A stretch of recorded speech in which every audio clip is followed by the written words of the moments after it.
Assalamualaikum warahmatullahi wabarakatuh. Perkenalkan, nama saya Rizky Widya Rasid. Saya adalah peserta Latsar CPNS Kementerian ATR BPN Angkatan 9. Di sini saya akan menjelaskan materi mengenai manajemen ASN, pelayanan publik, dan World of Government.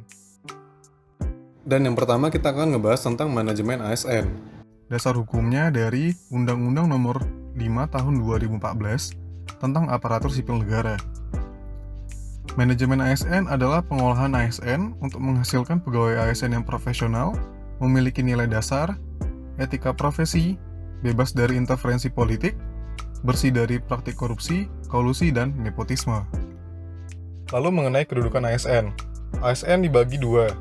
Yang pertama adalah PNS, yang kedua adalah P3K atau pegawai pemerintah dengan perjanjian kerja. Pegawai ASN berkedudukan sebagai unsur aparatur negara yang menjalankan kebijakan yang ditetapkan oleh pimpinan instansi pemerintah, serta harus bebas dari pengaruh dan interferensi semua golongan dan partai politik. Pegawai ASN dilarang menjadi anggota atau pengurus partai politik. Selain untuk menjauhkan birokrasi dari pengaruh partai politik, hal ini dimaksudkan untuk menjamin keutuhan, kekompakan, dan persatuan ASN, serta dapat memusatkan segala perhatian, pikiran, dan tenaga pada tugas yang dibebankan kepadanya. Pegawai ASN memiliki peran sebagai perencana, pelaksana, dan pengawas penyelenggaraan tugas umum pemerintahan dan pembangunan nasional.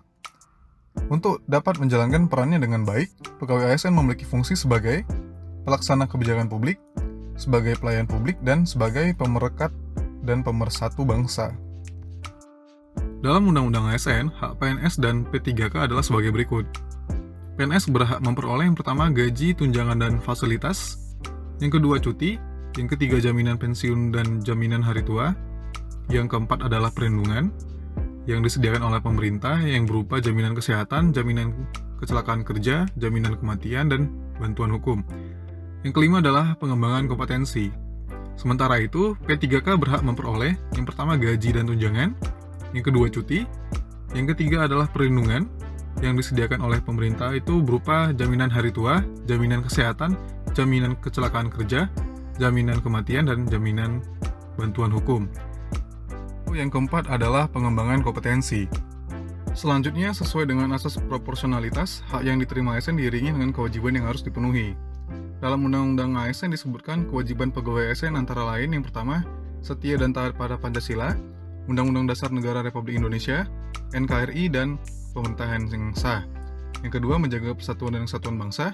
Yang ketiga, melaksanakan kebijakan yang dirumuskan pejabat pemerintah yang berwenang. Yang keempat, menaati peraturan perundang-undangan. Yang kelima, melaksanakan tugas kedinasan dengan penuh tanggung jawab, kejujuran, pengabdian, dan kesadaran. Yang keenam, menunjukkan integritas dan keteladanan dalam sikap, perilaku, ucapan, dan tindakan kepada setiap orang, baik di dalam maupun di luar kedinasan. Yang ketujuh, menyimpan rahasia jabatan dan hanya dapat mengumumkan rahasia jabatan tersebut sesuai dengan ketentuan peraturan perundang-undangan. Yang ke-8, bersedia ditempatkan di seluruh wilayah NKRI.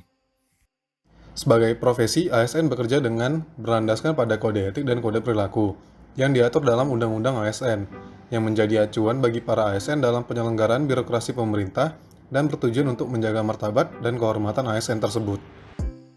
Penerapan sistem merit dalam pengelolaan ASN mendukung pencapaian tujuan dan sasaran organisasi serta memberikan ruang bagi transparansi, akuntabilitas, objektivitas, dan keadilan. Beberapa langkah nyata dapat dilakukan untuk menerapkan sistem ini, baik dari sisi perencanaan kebutuhan yang berupa transparansi dan jangkauan informasi kepada masyarakat, maupun jaminan objektivitas dalam pelaksanaan seleksi, sehingga instansi pemerintah mendapat pegawai yang tepat dan berintegritas untuk mencapai visi dan misinya. Lalu selanjutnya kita akan ngebahas tentang pelayanan publik. Berdasarkan Undang-Undang Nomor 25 Tahun 2009 tentang pelayanan publik, menyatakan bahwa pelayanan publik adalah kegiatan atau rangkaian kegiatan dalam rangka pemenuhan kebutuhan pelayanan sesuai dengan peraturan perundang-undangan bagi setiap warga negara dan penduduk atas barang, jasa, dan atau pelayanan administratif yang disediakan oleh penyelenggara pelayanan publik.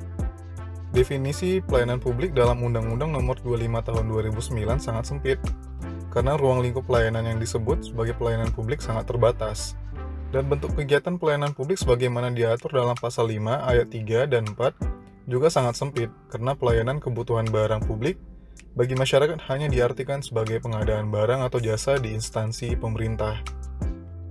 Terdapat 3 unsur penting dalam pelayanan publik, yaitu yang pertama, organisasi penyelenggara pelayanan publik, yang dimana mampu memberikan pelayanan baik pemerintah maupun swasta.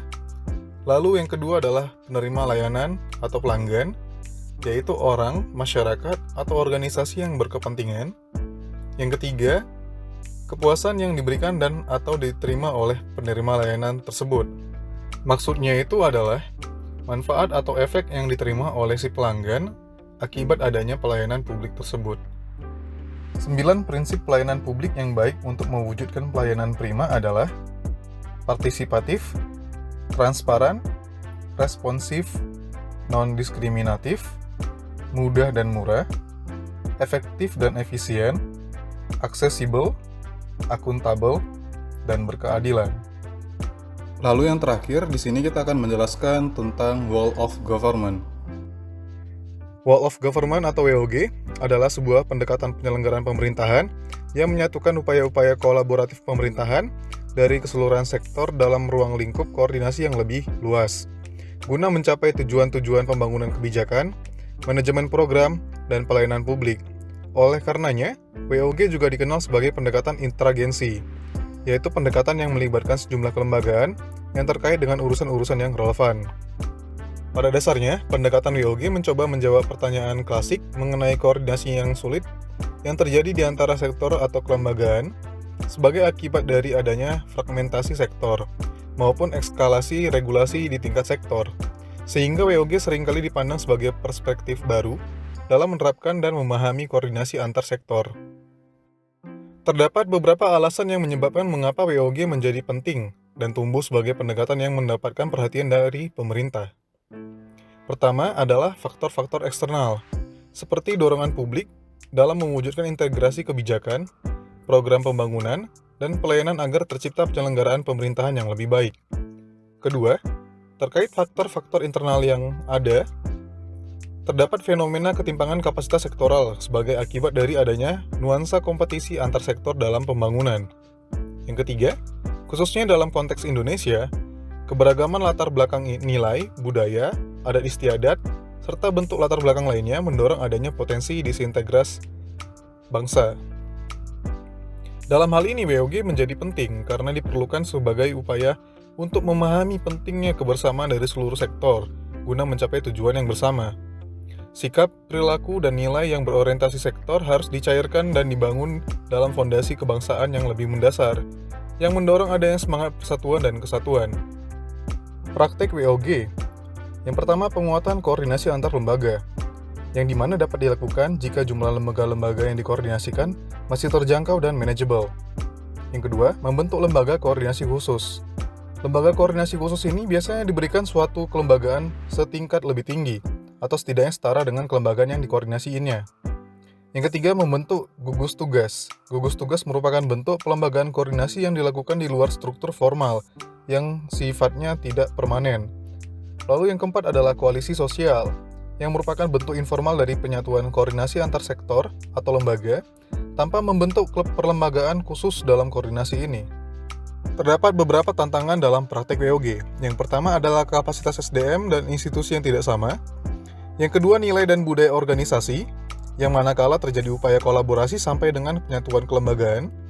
Yang ketiga adalah kepemimpinan. Yang dibutuhkan adalah kepemimpinan yang mampu mengakomodasi perubahan nilai dan budaya organisasi, serta meramu SDM yang tersedia guna mencapai tujuan yang diharapkan.